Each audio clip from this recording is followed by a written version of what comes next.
Imagine a quiet morning. The chair next to you is empty. The house feels quieter than usual. But, what if that silence isn't the end? What if life still holds warmth you haven't seen yet?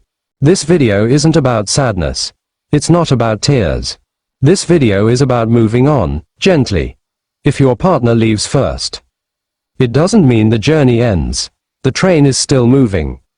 The sky is still changing colors. And you are still here. Here, we talk quietly. Without loud voices. Without scary words. We talk about how to open yourself again, how to let go of guilt. How to maintain hope, and how to receive warmth from others. All in small steps. Very small, but meaningful. Because life after loss doesn't have to be hard. It doesn't have to be lonely. It doesn't have to be alone. You still matter. This journey isn't about becoming strong. This journey is about becoming gentler. Be gentler today. Be gentler with yourself.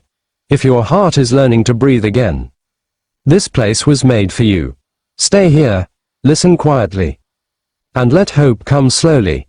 Imagine your life like a long voyage on a calm sea. For years, you've been sailing with someone you love deeply. Sometimes the sea is calm. Sometimes the waves are rolling. But there's always a voice beside you that says, I'm here. Then one day, the boat feels quieter. Not because you're heading in the wrong direction. Not because you've failed, but because your partner has already reached the other shore. If you've ever felt that way, or maybe you know someone who has. Know one important thing from the start. You are not alone. Hello friends, wherever you are, in a big city, a small village, or by the calm sea. Welcome to this safe space. Today, we're going to take it slow. Without judgment, without intimidation, without rushing. We'll discuss how to live after a loved one leaves. And 4 things we should say no to, so that the days ahead remain light, meaningful, and hopeful. But before we get into the main story, if you find a narrative like this to be a source of company in the morning, or a companion on a lonely afternoon, please support this channel by liking, subscribing, and sharing this video with anyone who might need it. Your support is like a small lamp in the night, helping many hearts feel warmer. Thank you for being part of this journey. Now, let's start gently. The first thing to say no to, shutting yourself off. When a partner leaves, many people unconsciously do the same thing. Shutting themselves off, shutting doors, shutting conversations, shutting feelings, not because they're unkind, not because they don't care, but because their hearts are tired, and this is important to state clearly. These feelings are natural. It's natural to want silence. It's natural to want to be alone. It's natural to feel like the world is different. However, if you close yourself off for too long, life can feel even harder. Imagine yourself like a beautiful old house. The house is full of memories. Its walls hold laughter. Its windows have seen bright mornings. When the house is left too long, without opening the windows, without fresh air, what happens? The house doesn't deteriorate because of its age, but because of a lack of light and circulation. The same is true of the human heart. Closing yourself off for too long doesn't protect it. It actually makes it harder to breathe. And listen to this slowly. Closing yourself off is not proof of love. Withdrawing is not a sign of loyalty. True love doesn't ask us to stop living. True love whispers softly, keep moving, even if it's slow.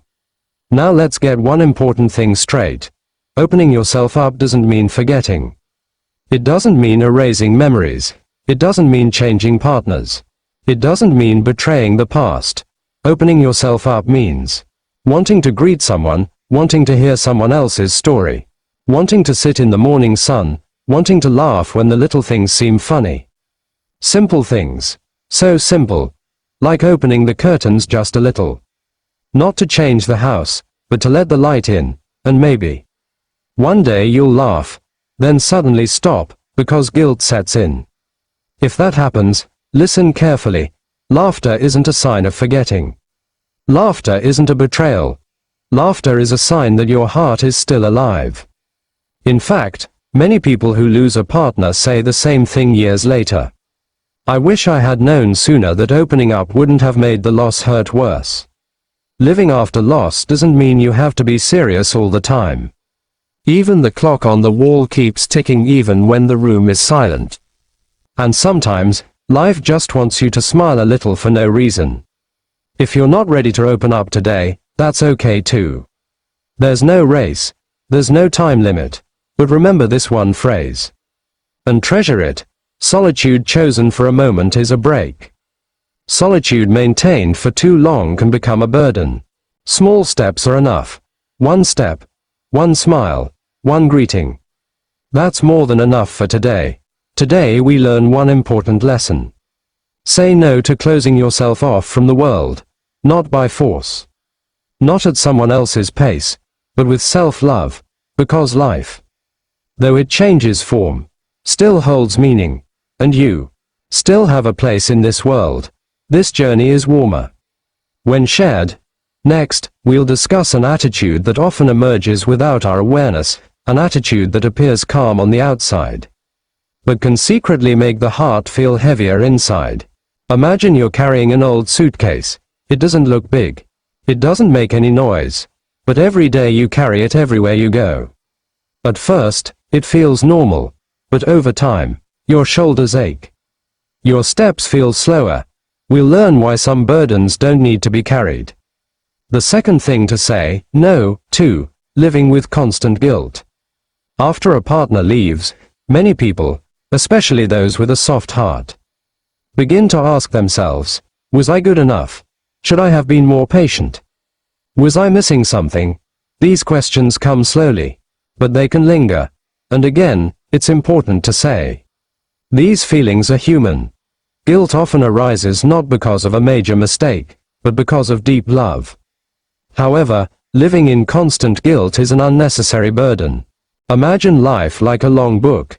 Each day is a page. Each year is a chapter. When your partner leaves, a chapter does indeed end. However, if you keep turning old pages and blaming yourself, you forget to read the current one, and today's page is still blank. Interestingly, many people don't realize they are punishing themselves with phrases like, I should have, if only then, why didn't I? These phrases don't change the past, but they profoundly affect today. Listen carefully, and let these words sink in. You acted based on the knowledge and abilities you had at the time, not with the knowledge of today, not with the wisdom of the past. And that's important. Healthy guilt helps us learn, but persistent guilt only keeps us trapped. Let's imagine something else. Your life is like a beautiful old clock. It has been ticking alongside your partner for years. Every second counts. Now, does that clock need to be stopped? Just because one part has finished working? No, the clock keeps ticking. Not to forget, but to honor the time that has passed. And this is crucial to remember. Your partner doesn't want you to live in regret. They don't want you to punish yourself. Love doesn't say, don't be happy. Love says, live gently. If guilt could talk, it might say, I just want to be noticed for a while. Not to be left forever. And that's true. It's okay to acknowledge guilt. It's okay to acknowledge it, but dwelling on it too long is a choice we can change. Try this little exercise. If you like, when your mind starts saying, I should have, replace it with this phrase, slowly. I did the best I could with what I had at the time. This is not an excuse. It's a fair confession. And remember, forgiving yourself doesn't mean forgetting. Forgiving yourself means giving yourself permission to move on. We learn a second important lesson. Say no to living in constant guilt. Not by denying the past, but by accepting that you are a human being who loves as best you can. Today's small steps are the light for tomorrow. Next, we'll discuss habits that seem perfectly normal, and are often considered wise, but if left unchecked for too long, they can make life feel increasingly cramped. Imagine you're standing at a quiet crossroads. There are no warning signs. There are no loud noises. Only two small choices: move on or stop. And we'll talk about why stopping too long can make the journey feel harder. The third thing to say no to: stopping dreams and life plans. After a partner leaves, many people say to themselves, "What's the point? It's too late. Let the day unfold." These words sound calm, not angry, not overly sad. But, behind that calm, often hides one thing: a loss of direction. Your life is like a road map. For years, you marked your destinations with your partner. Now, some of those destinations have been achieved.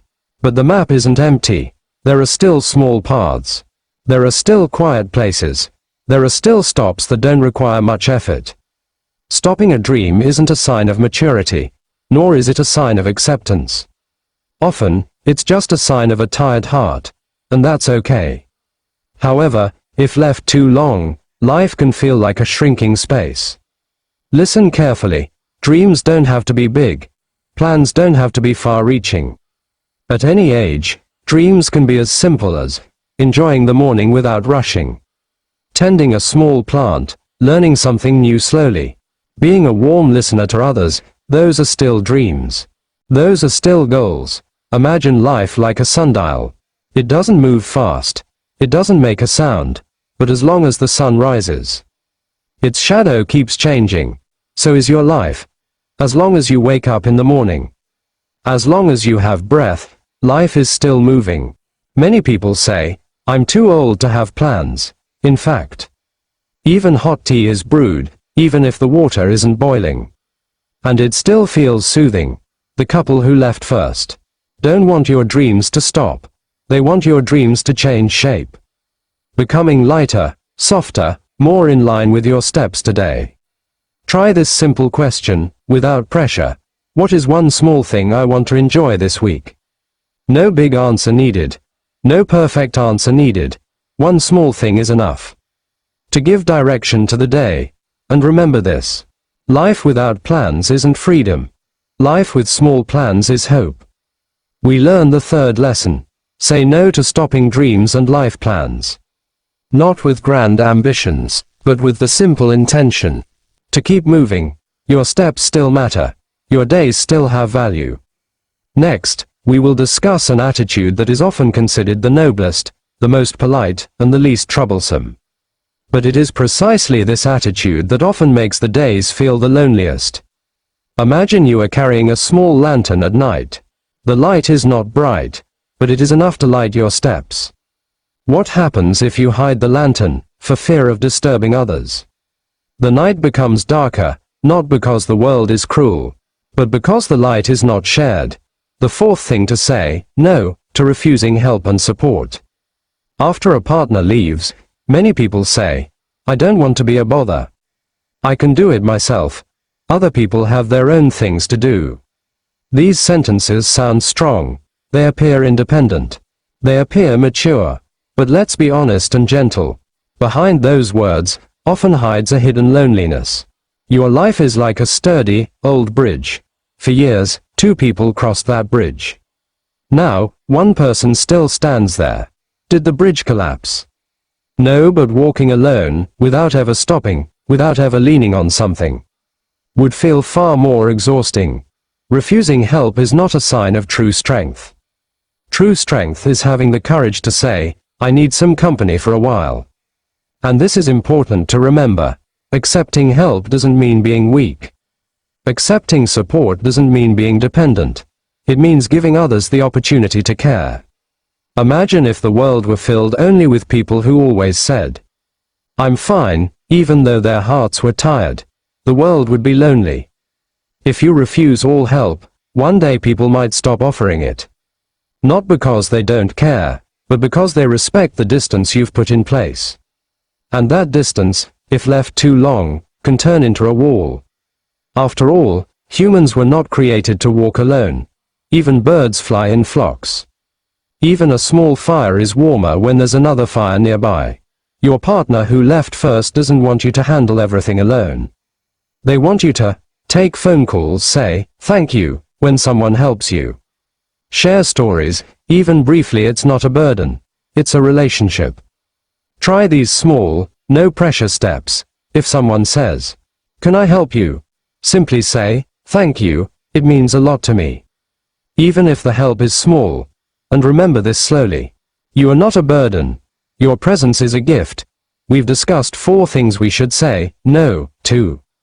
After a partner leaves first, closing yourself off from the world. Living in a constant state of guilt, stopping dreams and plans. Rejecting help and support from others, not because life has to be perfect. Not because the sadness has to go away, but because life still wants to move forward with you. Imagine, the train is still moving, the scenery is still changing. The chair next to you may be empty, but your heart is still full of meaning. And maybe, someday, you'll say quietly to yourself, I'm not just surviving, I'm living. May your days be filled with small, light steps. And a heart that remains warm. If you're still watching, it means your heart is still listening, and that means a lot.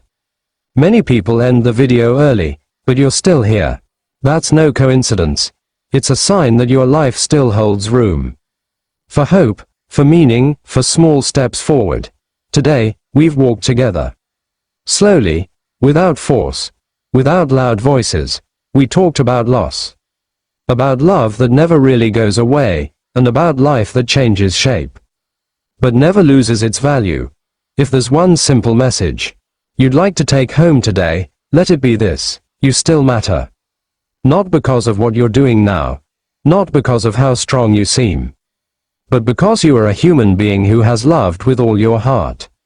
And that kind of love is never wasted. Your partner may have passed away, but traces of their love still live on in the way you smile, in the way you are patient, in the way you treat others with tenderness. Life doesn't ask you to forget.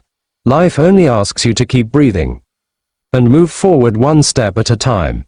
It doesn't have to be fast. It doesn't have to be perfect. Even small steps still count as a journey. If today feels hard, that's okay. If your heart still yearns, that's okay too. Longing isn't a weakness. Longing is proof that you once had something truly precious. And now, life gives you a new opportunity to live each day more gently with yourself. Before this video ends, take one slow breath. Inhale and exhale slowly. Be grateful. Not because everything is easy, but because you're still here.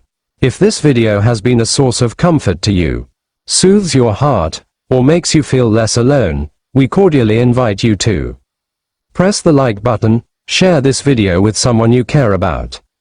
Subscribe to this channel, turn on the notification bell, so that every next warm message can accompany your days. And if you'd like, leave a simple sentence in the comments section. It doesn't have to be long. It can be just one word, or one gratitude today. Your comment might be an encouragement to someone on the other side of the world who needs it. Thank you for taking the time. Thank you for opening your heart. And thank you for still choosing to live. Until we meet again, keep walking slowly. The world still has a warm place for you.